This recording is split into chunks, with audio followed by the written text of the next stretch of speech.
بسم الله الرحمن الرحیم.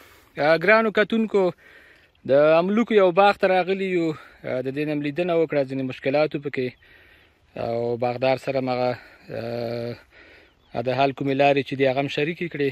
یو څه مسایل تاسو سره هم شریکو. دغه املوک دي سږ کال کېنول شوي دي، لکه پسرلي کې تقریبا د نن نه به داسې دوه نیم میاشتې مخکې کېنول شوي. نو دلته تاسو وګورئ ځینې بوټي همداسې کاږه شوي دي، چپه دي. لکه دا بوټی که چېرې تاسو وګورئ څملاستلی دی، لکه دا رقم پروت دی. داسې هغه څنګ کې بوټی وګورئ، داسې مخکې دغه باغ کې تقریبا په دغه ساحه کې داسې 11-12 بوټي په همدې رقم کاږه دي. نو دې کې د دې کاږوالي یو غټ علت دا ده چې دا بوټي د کېنولو نه وروسته نه دي شاخبورې شوي. یعنې دغه بوټی په هغه وخت کې چې کله اخیستل شوی او دلته ځمکې ته انتقال شوی او د کرلو په وخت کې، نو دا بوټی باید په دغه ساحو کې شاخبوري شوی وی. لکه بوټی باید په یو تنه جوړ شوی وی، دغه 2 تنو کې یوه باید قطع شوی وی، ترېنه د یوه تنه پاتې وی، او دا یوه تنه هم تقریبا دغه په 80 سانتي ساحه کې قطع شوی وی، چې تر څو دا نوې نودې یا نوې څانګې په دغه ساحو کې راشنه شوی وی ټیټې.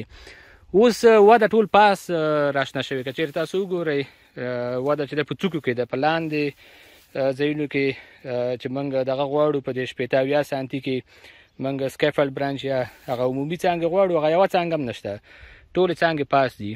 نو اوس که لږ هم د ځمکې ته اوبه ورسېږي او یا لږ باد ولګېږي، نو پاس سرونه د دې درانده دي، بوټي په دغه شکل باندې کږېږي. نو یعنې دا ډېر ضرور ده چې که دا د مالټو نیالګي، که د لیموان وي، که د الوچو وي، که د زردالو وي، که دغه د املوک وي، دا تاسې د کېنول نه وروسته باید سمدستي شاخبوري شي. او که د دې دپاره هغه تفصیلي ویډیو تاسو ګورئ، نو هغه زمونږ د لیموانو او د مالټو په بوټو کې موږ شاخبوري کړې ده. عین شاخبوري د کېنولو په وخت کې د دې بوټو په همغه شکل کېږي. نو یوه دا مسله. دویمه مسله دا چې د دې د اوبخور سیستم باید جلا وي. دلته که چېرې تاسو اوس وګورئ دغه بوټی چې دی په غنمو کې ولاړ دی. اوس د غنمو د پخېدو وخت دی، نو په دې بوټو باندې به اوبه بندېږي، ځکه که اوبه پرې بندې نه کړي غنم نه پخېږي. نو او که اوبه پرې بندې نو دغه د باغ بوټي تږي کېږي. نو د دې دپاره د اوبو سیستم باید جلا وي. غنم باید ځان ته اوبه شي او املوک چې دي دا باید ځان ته اوبه شي. نو د هغې دپاره هم تاسو کولی شئ زموږ نورې ویډیوګانې هم د یوټیوب چینل کې پرتې دي، هغه تاسو کولی شئ چې وګورئ چې څنګه تاسو کولی شئ یو جدا د اوبخور سیستم د یو باغ دپاره جوړ کړئ. ښه، که څه هم دی د شاخبرۍ هغه درست وخت نه دی، خو بیا موږ مجبور یو چې دا بوټي یو څه راسپک کړو، راټیټې کړو او یو څه شاخبري پکې وکړو. دغه بوټی به د نمونې په شکل تاسو وګورئ، خو دا هغه علمي طریقه د شاخبرۍ نه ده، ځکه دا باید په پسرلي کې اول همغه د کېنولو په وخت کې دا باید په 80 سانتي کې قطع شوي وی. خو اوس هم یو څه سپکول یې پکار دي. که سپک یې نه کړو نو دا ټول بوټي په هغه شکل باندې باد یې راڅملی.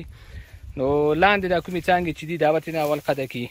دلته که چېرې تاسو وګورئ ټیټې ټیټې نرۍ نرۍ څانګې کړي دي بوټي، نو دا به ټولې ترېنه قطع کړي.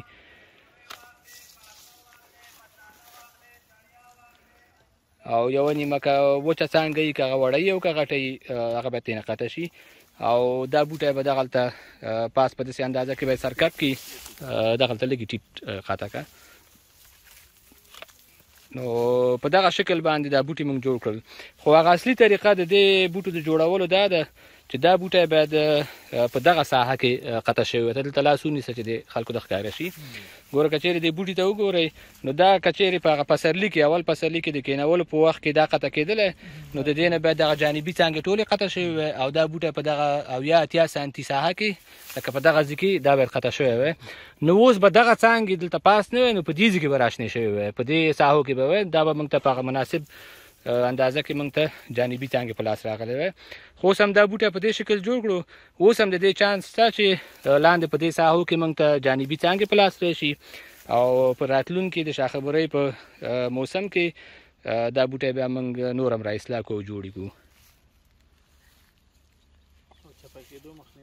ګوره یوه مسله بله دا ده چې زه همیشه په دې باندې ټینګار کوم چې تاسې که انټرکراپ غنم جوار دا شیان د باغ په منځ کې کرئ، نو ستاسې د باغ بوټی باید خپله فاصله ولري د غنمو جوارو نه.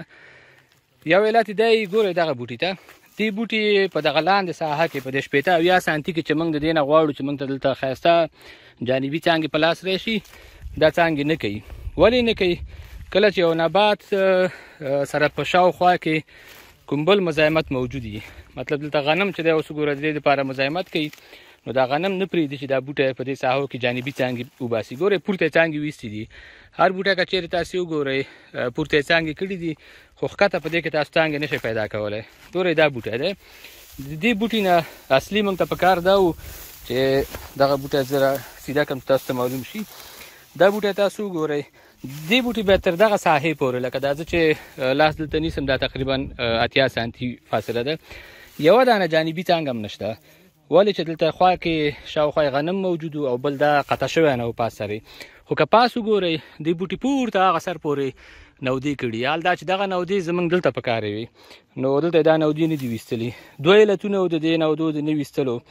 یو دا چې دا بوټی سرکب شوی نه دی، شاخبوري شوی نه دی د کېنولو په وخت کې، او بل دا چې دې سره نږدې په خوا کې غنم موجود دي چې دا غنم دې سره په رڼا کې هم رقابت کوي، په د تهویې په سیستم کې هم رقابت کوي، او د غذایي موادو کې هم ورسره رقابت کوي.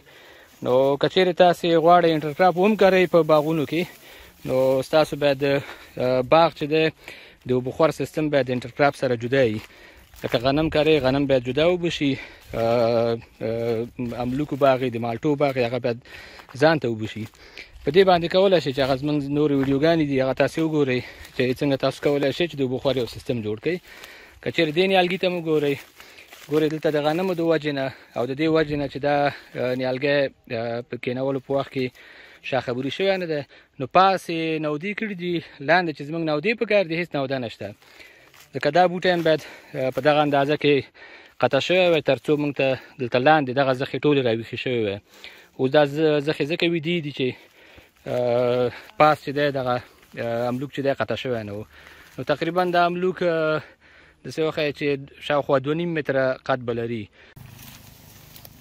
حاجي که لکه چې مات دی نور